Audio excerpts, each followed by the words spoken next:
The South Asian country of Bangladesh holds a unique place in international politics. It's the only country to have unilaterally broken away from another country and gone on to become a full member of the United Nations. In this video, I'm going to look at this fascinating case of unilateral secession and show how very specific factors made the country's path to international acceptance and UN membership possible.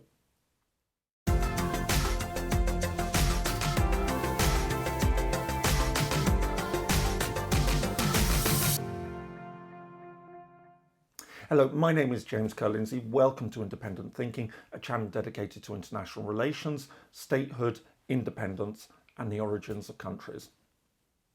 If there's one constant rule of international politics, it's that the international community really and truly dislikes unilateral secession. States are naturally averse to efforts by territories to break away without the permission of the parent state. Of course, there are times when particular countries will accept an act of secession.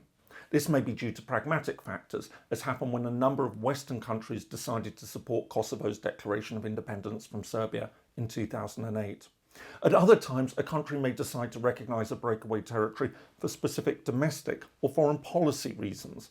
Obvious examples include Turkey's decision to recognise Northern Cyprus in 1983 or Russia's decision to recognise South Ossetia and Abkhazia in 2008. However, these are very much the exceptions.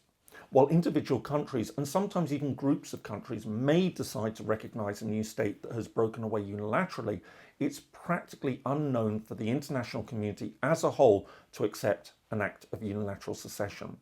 Indeed, the past 70 years is littered with cases of territories that have tried and failed to gain international support for independence in the face of opposition from a parent state. However, there's one country that has managed to buck this trend: Bangladesh. Its unilateral secession from Pakistan in 1971 was in fact followed by international recognition and membership of the United Nations. To this day, it remains the only case of a country that's broken away from another state without permission and has managed to gain full international acceptance. So how did it happen? The People's Republic of Bangladesh lies in South Asia. It's almost entirely surrounded by India, but has a small land border with Myanmar to its southeast. It's about 148,000 square kilometres or 57,000 square miles in size, which makes it about half the size of the United Kingdom. However, with a population of approximately 170 million, it's the 8th most populous country in the world, coming between Nigeria and Russia.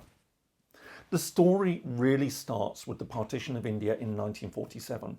As British colonial rule ended, the decision was made to create a separate state for the subcontinent's Muslim peoples. This would become Pakistan. Importantly, however, this new state was in fact made up of two distinct parts.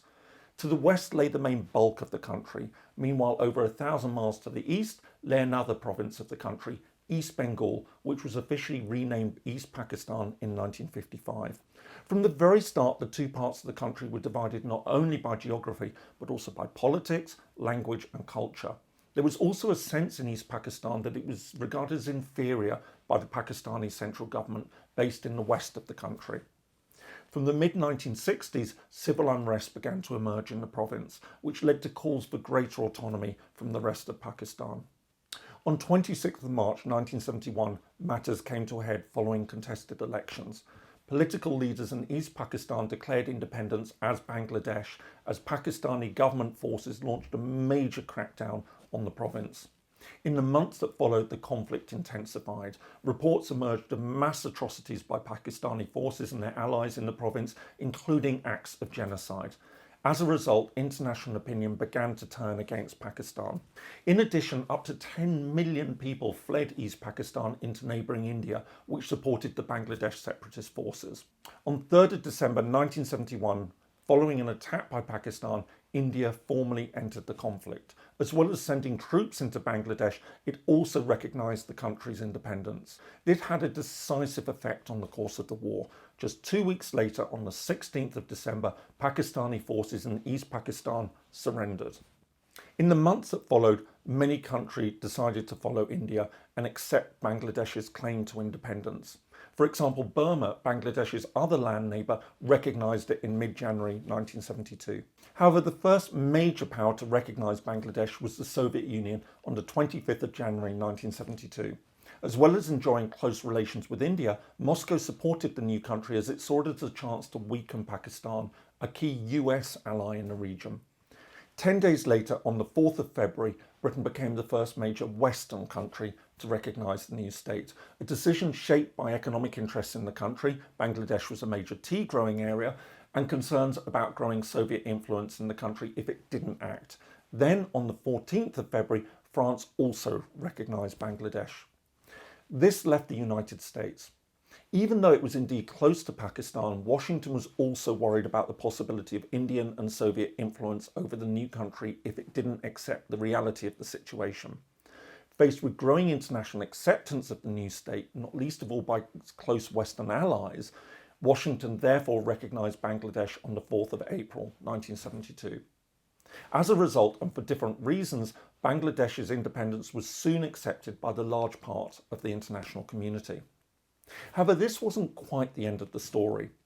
Although it had been recognised by key international powers, Bangladesh's path to UN membership proved to be a little trickier. This was down to the position of the fifth and final permanent member of the UN Security Council, China. The problem for Bangladesh was bad timing. Just months earlier, in late 1971, the UN expelled the representatives of the Republic of China based in Taiwan and instead welcomed the People's Republic of China as the legitimate Chinese representation to the organisation. Communist China and Pakistan had a close relationship, largely shaped by their mutual antipathy towards India and the Soviet Union. As a result, and acting on a request from Pakistan, Beijing now blocked the Security Council from making the necessary recommendation for membership. This happened again when Bangladesh made a second application for membership in 1973.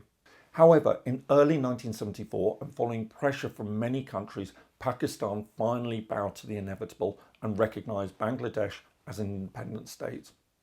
Later that year, Bangladesh applied to join the UN for a third time. This time it received the necessary recommendation from the Security Council.